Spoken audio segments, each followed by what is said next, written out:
everyone. Thanks, Stephen. Thanks also to the World Trade Center for inviting me to speak.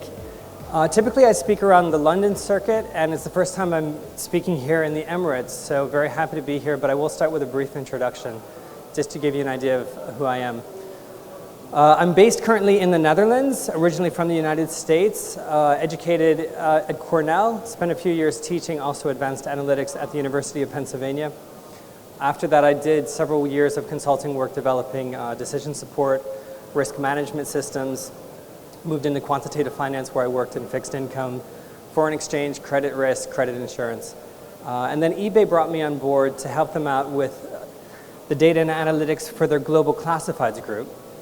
And that's a network of about 25 internet properties spanning 6 continents. So there I worked a lot with data, big data, analytics, and BI. And eBay is interesting because they've got several different big data systems, and they span the systems, combined capacity of the systems is bordering 100 petabytes. So it's quite a huge system, so that's interesting.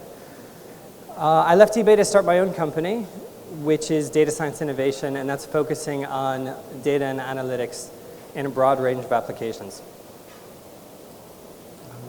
What I'd like to focus on today in the 30 minutes or so that we have is really looking at customer insights, okay? So really deepening the understanding we have of the customer, specifically of the customer journey, and talking about how we can draw benefit from that, okay? And it's the customer journey which takes this into the realm of big data. Before I go into the customer journey part at the big data perspective, I want to take it back one step and talk about how customer insights combines with strategy to drive business value. Okay, so I'm not quite yet in the big data part of it, but I want to give a very interesting and illustrative example of how understanding your customer is really going to drive value within your organization. And when I say customer, I'm coming from an e-commerce background primarily, so I use the term customer, but really it's any individual who's interacting with your organization. For healthcare, it's a patient. For government, it could be a citizen. But it's really anyone who's interacting with your organization. And a lot of what I'm going to talk about today, almost everything of what I'm going to talk about today, is going to extend beyond the commerce world. Because all organizations have a digital presence, and so pretty much everything I say is going to be relevant even beyond the commerce world. Rewind back to 2002. Target organization, second largest discount retailer in the United States. $70 billion in annual sales. Fierce competition. Okay, Walmart's the leader. Fierce competition, but between 2002 and 2005, you can see the year-over-year growth they had. About 20% during this period. So what was happening with Target during this period from 2002 to 2005? Well, there's a long story and there's a short story. And I'm going to give you the short story. The short story is that the leaders at Target had a vision. They had a strategic vision, and they got the group of analysts together, and they sat the analysts down in a room, and they gave them a mission. They said, tell us which of our shoppers are pregnant. Okay, this is what they told their analysts. They said, tell us which of our shoppers are expecting the birth of a child within the next 9 months. Oh, and please tell us when they're due, when the due date is. Okay, so these analysts were charged with this mission. And at their disposal, they had all of the information that Target had on their customers. So what is that? What was the database that Target had? They had, every customer had a unique customer ID. Linked to that ID, there was perhaps a credit card and all the purchases made on that credit card. There was perhaps an email address, perhaps a name, and any additional information that Target could acquire or purchase on that individual. So that might be purchasing demographic data, gender, address, age of that person, linking it with that person's purchases. Okay. So now you've got a group of analysts sitting in a room somewhere in the United States for weeks and months poring over the data, trying to determine how to identify which customers in the Target store are pregnant. Okay? And did they do it? Well, in fact, they did. So over the course of weeks and months, they started to see patterns coming out of the data of what these people would buy and when they would buy it. And they were able to link that data to the actual due dates of women because many of these women had actually registered with Target for the baby registry. And when they did that, they said, yes, I'm expecting the birth of a child on such and such a date. So the analysts knew certain customers had a specific due date because they had told Target. And the rest of the customers, of course, they had no idea. They only had to guess.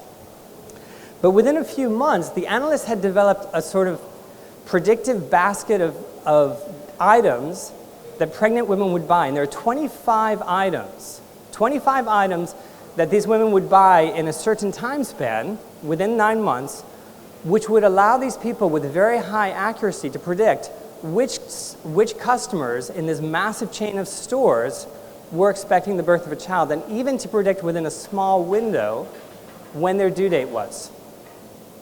Okay, so why was this important to them? The reason is because the couples who were expecting the birth of a child were at the point of making a massive change in their shopping habits. At no other point in their adult lives would they be more susceptible to start spending money in a new way. And now Target was in a position that no one else was in, which was they could start sending very specific advertisements and coupons to people at just the right time when they were looking at making major purchases and starting new habits. And this is what they did. Now they started just at the right time sending flyers to these women and saying, look at the baby cribs we have. Look at the baby clothes we have. Look at the diapers and everything. And this worked very well for them. And you can see the kind of growth they had. But about a year later, they made national headlines. And some of you may have heard this story. National headlines because a father, a very angry father, walks into the Target store in Minneapolis, Minnesota, with a flyer in his hand, and he says, let me talk to the manager. Holds up the flyer and says, you sent this to my teenage daughter. My teenage daughter who is not pregnant, you're trying to encourage her to get pregnant because you're sending her advertisements for baby clothes. The manager, of course, is like, I have no idea what you're talking about. I'm very sorry. I see the letter. I see the name. Let me take your phone number. I'll look into it. A week later, the manager phones the father up and says, look, again, I'm really sorry. I don't know what happened. Father's on the other line, very apologetic this time. Hey, I owe you an apology. I had a talk with my daughter. Turns out she is expecting. Okay, I hadn't realized it, whatever. National headlines. Target knows teenage girl expecting before father does. Okay. So this was really interesting because, of course, it was very embarrassing for Target, but it also got all the other companies thinking, what is Target doing with its data and analytics that we're not doing? Okay. One of the analysts in this group at Target was interviewed by the New York Times, and he made this statement. He said, just wait. We will be sending you coupons for things you want before you even know you want them. He said this to the journalist. Okay. So in fact, this is not outrageous. This is a very true statement. Because with the right data, with the right analysis, you could with a very good degree of accuracy, predict what a shopper, what a consumer will want next, or what they're very likely to want within a short space of time. Okay? Is that bad? Well, it's actually very good, because it makes the shopping experience that much more successful for the customer.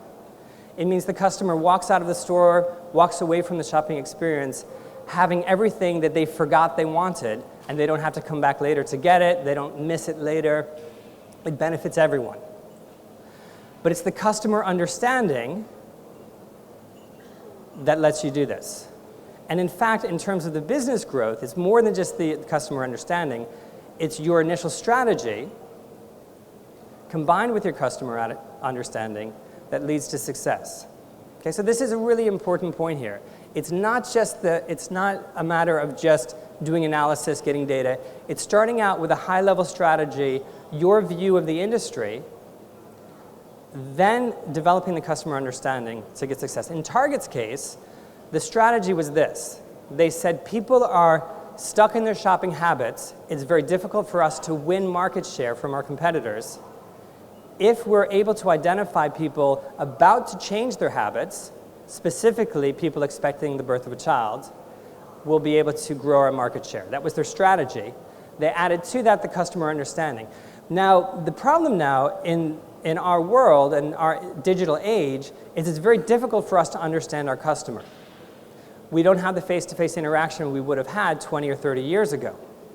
Okay? So we need a way to understand our customer when we don't even see our customers. Okay? And this is where data and analytics comes in.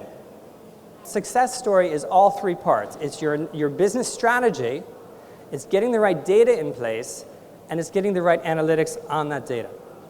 Okay, so the second two parts are what I'm going to focus on for the rest of this talk. Getting the right data and doing the right analytics on it.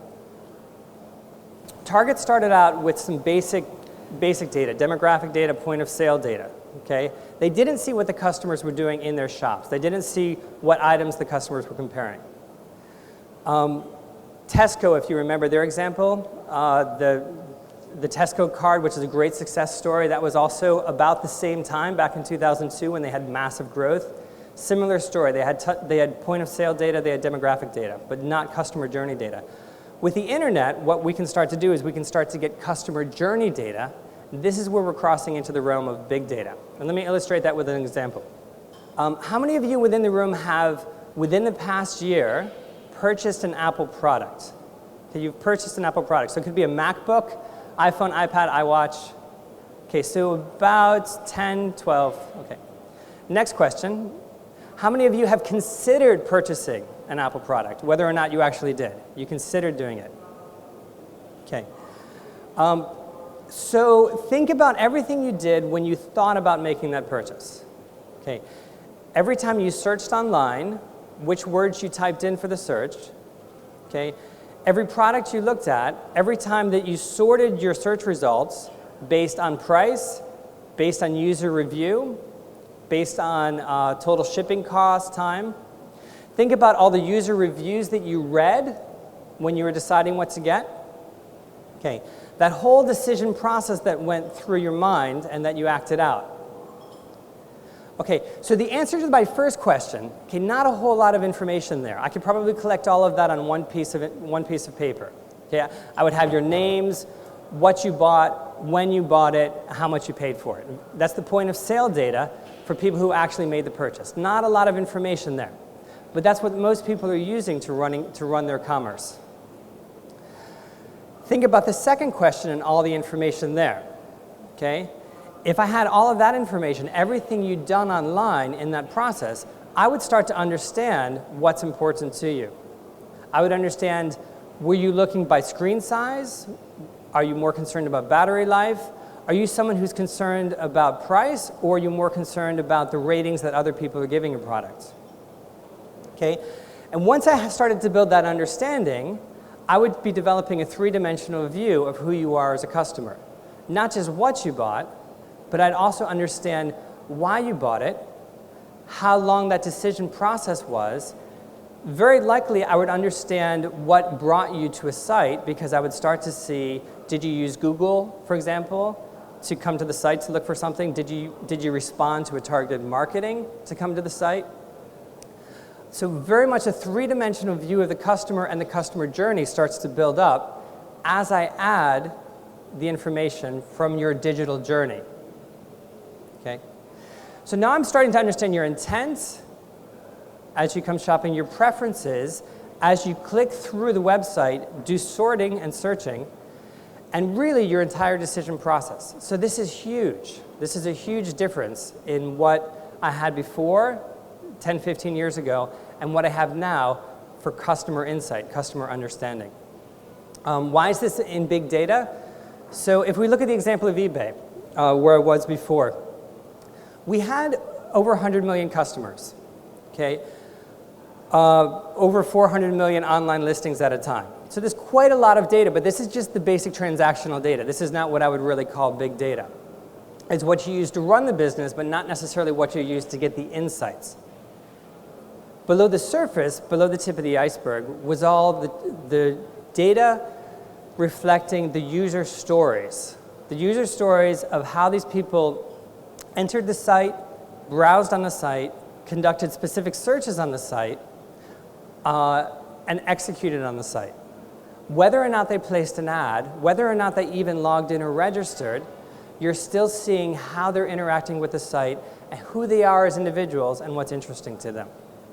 So whereas we have only a few 100 million users and listings, we have several billion database calls every day. So 2 to 4 billion page views, and then 70 to 80 billion database calls as people interact with the page views. Each of these are part of an online user story, a customer journey, which gives us insights into the customer and helps us improve the shopping experience. Okay, how does this change our view of the customer? Okay, our basic view of the customer is one-dimensional. Starting point is all customers are the same. We make no differentiation. As we start to add information, like Target did, like Tesco did back in the beginning of this century, we start to add purchases and demographics, this more static information, and we start to develop a two-dimensional view of the customer, which already gives us greatly improved insight into who the customer is.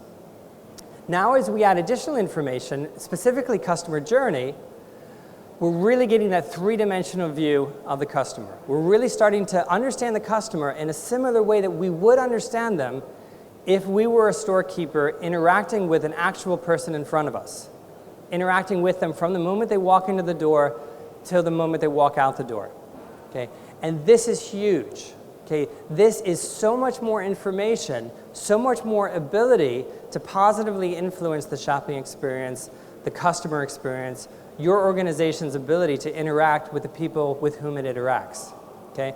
I've got not just what they've executed, their purchases, their demographics. I'm starting to understand what they want, why they want it, the whole journey. This is the online data. Now I start adding in the offline data, the CRM data. I start adding in information when they phoned our customer service representative. I log that in the system. I start logging in the email replies, so when I send them an email and they open it, I've got a pixel there which says this email was opened, it was opened on an iPad, for example, it was opened on their mobile phone. I start adding in store visits, which I log, and I've got a multitude of different systems which are all giving me a full picture of what's happening with my customer. And I'll talk more about why that's useful. And then moving beyond this, as we're conveniently located next to these guys here, is I've got potential, which I think is not very well tapped yet, of also tying in information from wired devices that consumer might have. Okay, especially as I have apps which will transmit information specifically to my databases because of apps that I have with them. I could talk about this for quite a while. I gave a talk recently about privacy, and there's a lot of implications around this, but I don't have time to go into that now. Just to say that there's a lot of potential data sources that you can also link to the online data, that you can also link to the purchase data and the demographic data you have to a customer. And the point of everything I'm saying is that this data is here. Any of you, for example, any of you who have websites for your organizations, which I'm guessing is all of you, you've got a mass of data available to you. Most organizations are not using that data, at least to its full potential. And the goal of using that data, again, is to complete your understanding of your customer and use that customer understanding coupled with analysis to greatly improve the customer experience. Okay, so now on to that third point. What do I mean by improving the customer experience? I'm going to talk about the goals we have and then some examples for that. It's easy with these technology and analytics events. I know it's easy to lose the forest for the trees, just a wealth of terms and concepts and technologies and such. I think it's very important to always stay grounded with where you want to go and to see where technology and analytics fits into that. Okay, so I mentioned at the beginning, it starts with a strategy. It starts with what you want to do with your organization. How can data and analytics help you with that? Okay, so in terms of e-commerce, your main goal is you want to make shopping successful. Okay, you want the person to walk out the door with a product which is relevant for them, Ideally, you want them to find all the products that are relevant, so they're not making multiple trips to the store, they have everything they need. But it's all about, in the end, making shopping successful, which is done primarily through understanding your customer. Okay? If you're a storekeeper, someone walks in the store, you have to have that interaction with them. What are you looking for? What are your preferences? That type of thing. What do you need in order to make the shopping successful? And the third thing, which people don't think about perhaps as often, is to learn from your customer. Okay? And this is also very interesting because a lot of your customers are smarter than you are. Okay, that sounds a little bit funny, but you may have had this experience where you walk into a store and you say, hey, I'm looking for, you've done all your research. And the storekeeper may not even realize everything you know. But by walking in the store, you're actually telling the storekeeper, hey, did you know the newest model has this and this? Do you know that this is the most interesting thing? And by the time you walk out the storekeeper actually knows more from you than he did before you entered. And if he's smart, he's going to use that information to help the next customer. Okay? He's going to use that information, and the next time someone walks in and says, hey, I'm looking for a tablet, I want it to be kind of small, I'm not really sure, whatever, the storekeeper is going to say, actually, someone was in here yesterday, he had the same question, he walked out with this tablet, why don't you start by looking at this tablet? Okay, so I'm using information from my customers, feeding it back to help the next customers who come in. So this is a very important way that technology companies are using their customer data to feed it back to make the customer experience for consecutive customers that much better. Okay? And this is also a matter of using your data in a very smart way to improve the customer experience, improve the customer journey. So advanced analytics is going to help us through all these things. It's going to help us with search to make sure that people can find what they're looking for in a very efficient way, even if they're not sure exactly what they're looking for. Okay? It's going to help make recommendations for products that are going to be beneficial to them that they may not be aware they should be looking for or may not know how to put into words. It's going to help understand their customers, not only by giving them labels or identifying them as certain segments, for example, expecting mothers, but also by identifying them in terms of their intents and their preferences. Okay? So for example, yesterday Patricia had a great slide and she talked about, hey, my preference when I look for items is to know that no animals were harmed and and she had a whole list of things, right? And what I want to do as an e-commerce provider or as an organization is I want to recognize that this is a person who has those preferences, and I want to deal with them in a way that accommodates those preferences in a very simple, straightforward way to make their shopping experience that much more streamlined. And as I mentioned before, learning from your customers' expertise, whether it's through machine learning techniques or through A/B testing. So I want to keep this at a high level and not go into the actual algorithms and such that people use. There's a variety of them, but just to more talk in terms of the business goals for the analytics. And we've touched on most of these before, but I'll lay them out on this slide. In general, what you want to do is you want to make sure to start by understanding and classifying your customers. So the basic example is I could classify someone as an expecting mother. Okay? But there's all sorts of different ways you could classify them. You could classify them by demographics, by gender. You could classify them by age, by shopping types, by decision methods, preferences. You could do this top-down or bottom-up, and by looking at all sorts of data. Okay? And you can do this in more ways than you realize based on the information you have. Just a very simple example is they did a study of 56,000 volunteers just based on their Facebook likes. Okay, just based on what you like on Facebook, they're able to predict with a very high accuracy whether a person was male or female, whether they used cigarettes or alcohol, whether they were single or in a relationship, and even their moods, just based on their Facebook likes. So if you give someone your Facebook likes, they can predict with an 88% accuracy if you're a male, and with a 95% accuracy, they were able to predict which of these 56,000 people were African Americans. Okay, just based on Facebook likes. And that's just an example to show you that the data you have can help classify your customers, segment and understand your customers in ways that you may not be aware of if you use it correctly. Good. So basic starting point is to understand and classify your customers. In terms of making associations and recommendations, this is also very key.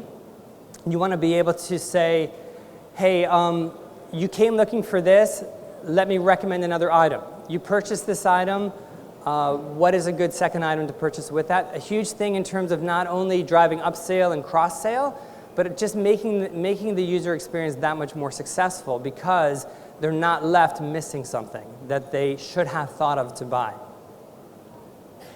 Recognizing intent and prediction. A lot of times this is churn. A lot of companies, especially telcos and people with subscription contracts, want to know who's getting ready to churn. Okay?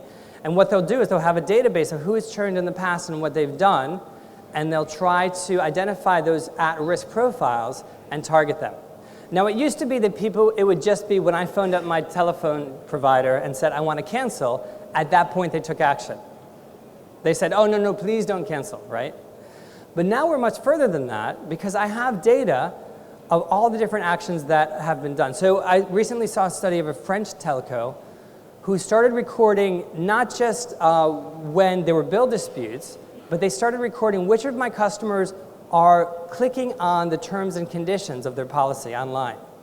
Okay? Which of them are reviewing their bill and then clicking on frequently asked questions and then clicking on terms and conditions to see for example, to see their cancellation period, and then disputing their bill either on the phone or actually in a store or via email.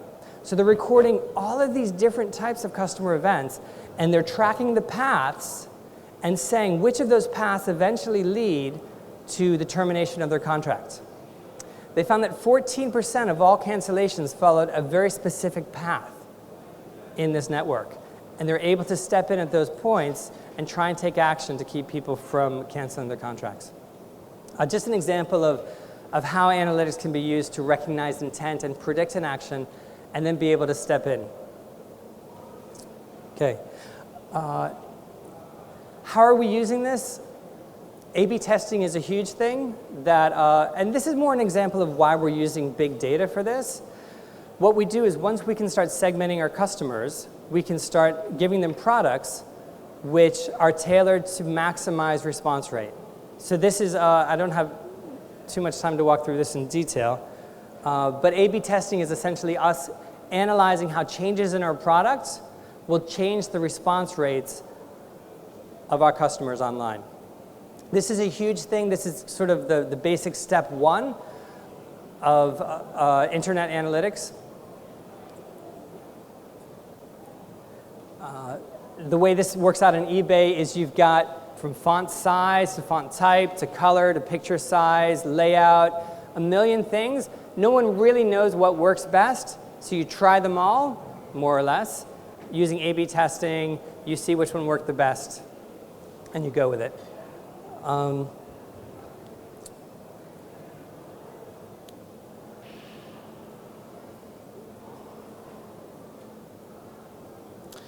Just thinking how much time I have to run through these. I think I'm just about out of time. Let me just quickly say one or two. User intent. I think this is probably the most interesting one.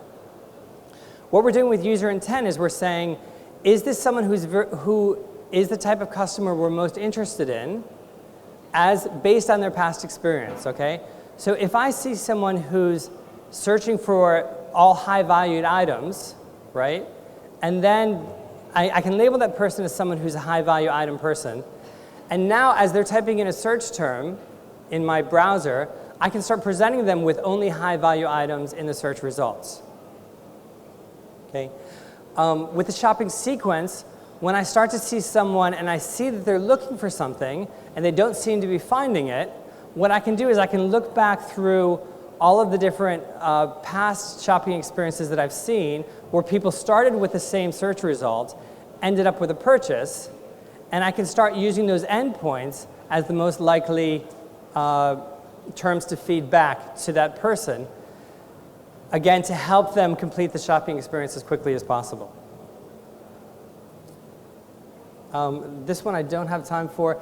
A lot of interesting examples, which I'd love to run through, but I want to leave a little bit of time for questions.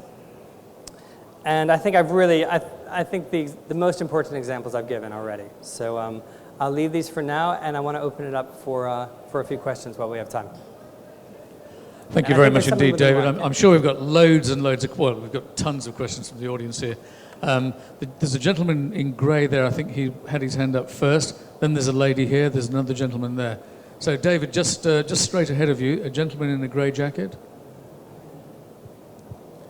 Thank you, and good morning, everybody. I'm Sufyan Barghouti from the National Bureau of Statistics. I have two questions for the instructor on the lecture. Thank you for the presentations, very informative. Okay. My question is like that we know that analytics is still forming, that there is no unified analytics tool that we can use it across the big data or across the customers. My question of two parts: what about the fundamentals? What we have to do or what we have to take into account when we are designing the analytics to avoid the case where if we change the analytics, we get a different result? So this is the issue that we care about, that we have analytics. Suppose that I do some other techniques and I reach another result.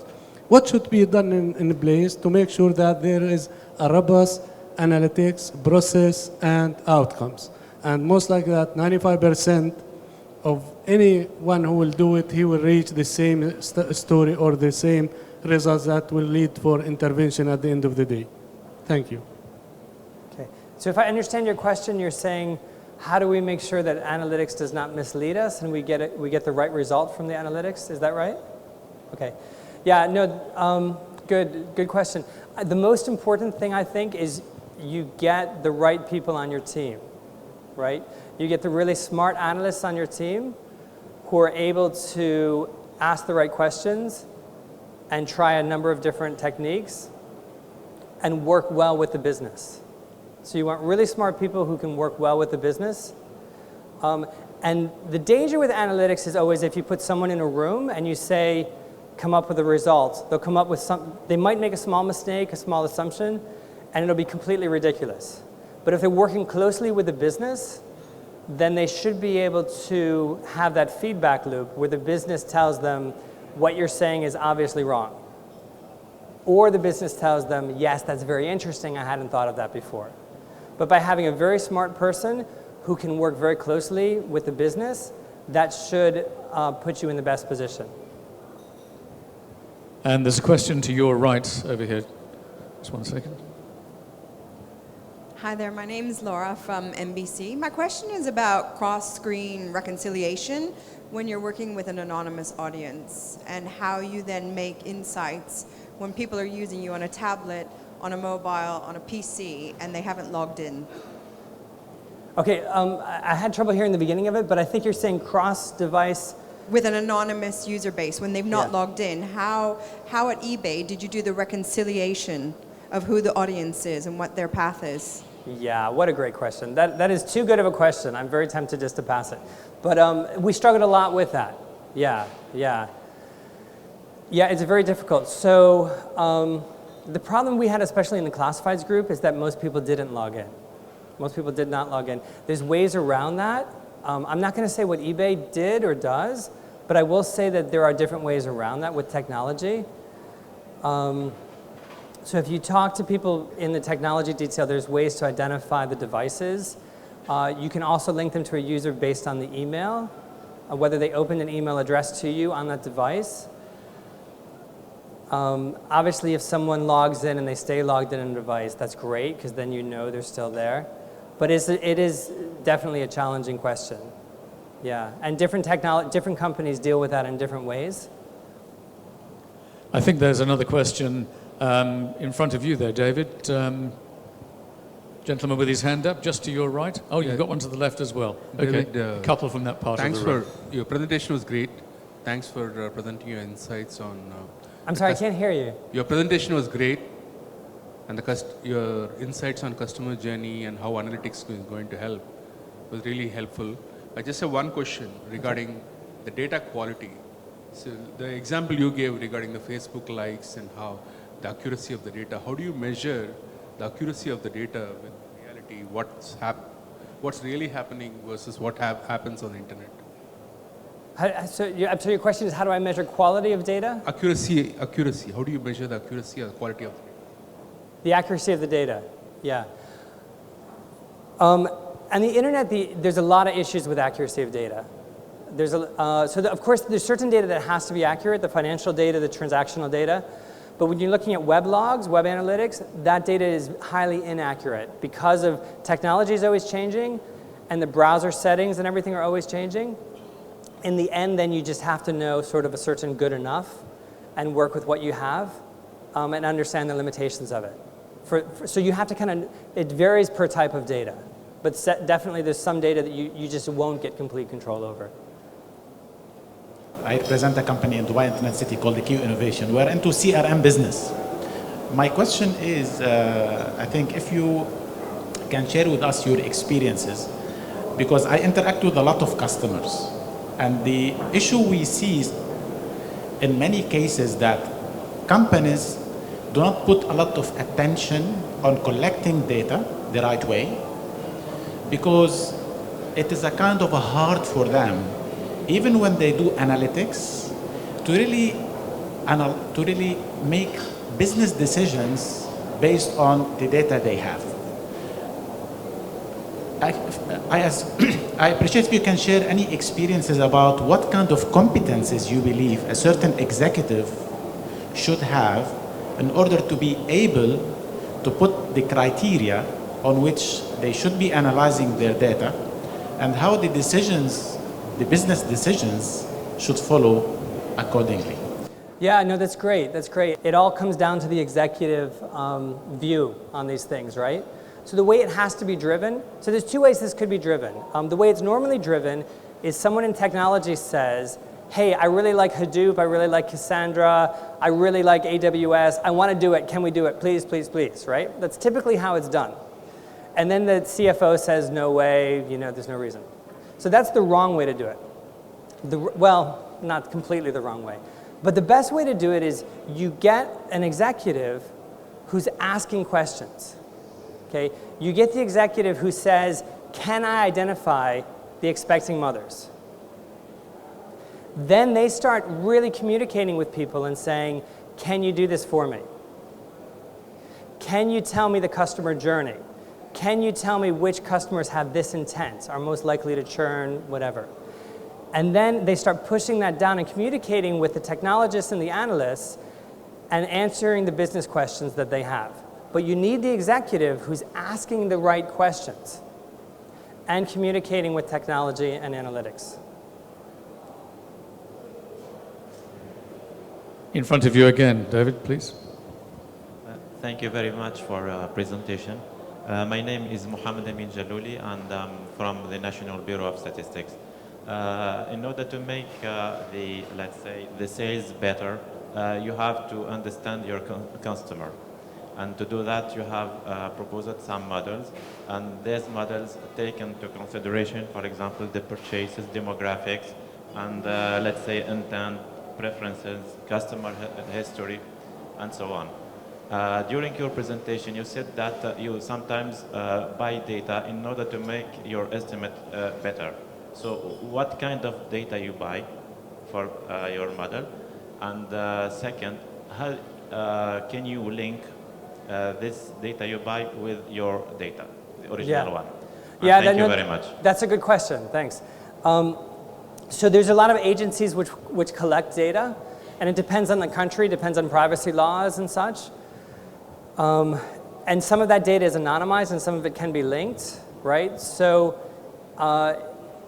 in the case that you can link someone's email address to their demographics, like their gender, and their age, that of course gives you more information if you don't already have it.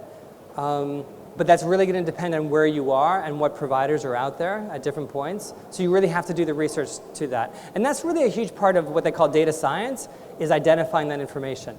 But it's not just personal information. A lot of companies are bringing in third-party web analytics, competitive information. A lot of companies I've worked with bring in weather information for whatever reasons, for various reasons. So it's a good question. It's a challenging question.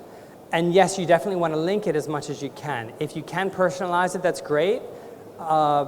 Usually you're probably not going to be able to personalize it because there are a lot of privacy concerns.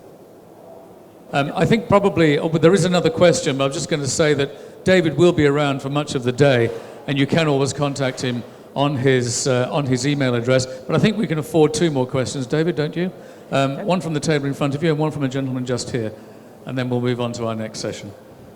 In order to understand the customer behavior, is there any tool that you recommend for doing the analysis or the analytics in good?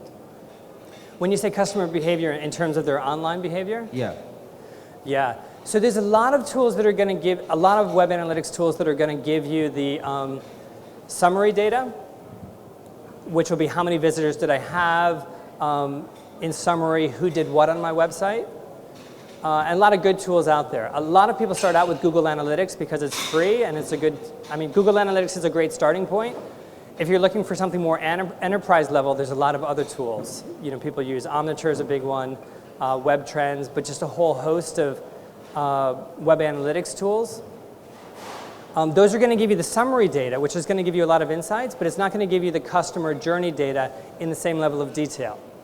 So if you want the customer journey level at a much closer level of detail, probably the next stage would be to go to Google Analytics Premium, which is going to, so the premium edition of Google Analytics is going to let you download the customer journey, the session level data into BigQuery, and from BigQuery you can take it wherever you want to. If you're more advanced and you've got technologically savvy people on your team, you can have them work directly with your web logs. Okay? That's a little bit of a dangerous path. Some companies do it. The advantage is it gives you complete control. The disadvantage is it doesn't have the same integration with Google products that Google Premium would give you. And that's also quite key. So. And we'll take just a final question from over this side. Hi David, this is Nurolla. I'm from Dubai Electricity and Water Authority. I have basically questions about data science and data scientists. So what's the right time to build up the data science team and hiring the data scientists? And data scientists should be specific to a business division, or it should be a centralized kind of team? Yeah, yeah, it's a good question, right? The second one especially is a hard one to give a definite answer on. In terms of the team, I would say the important thing is you want someone on more the strategic level to start with, to say, hey, how can we benefit from data science or from advanced analytics, right? So you really want to say, where does that fit with our company, which is probably going to start at that level, at a more strategic level.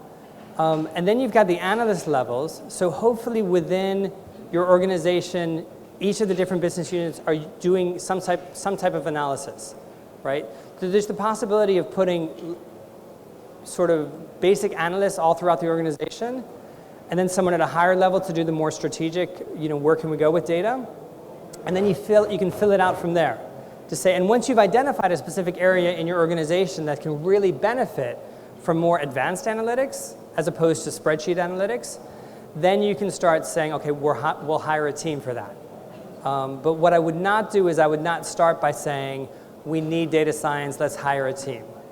I would really start by either filling it out with basic level analytics distributed in an organization, or start out by saying, let's get a real vision, do some proof of concepts first, and then only then build out the team eventually. So the second question, though, partly answered by the first, you do want people to sit close to the business to really have maximum business value. That doesn't necessarily have to be a data science team. It should be some sort of analysts.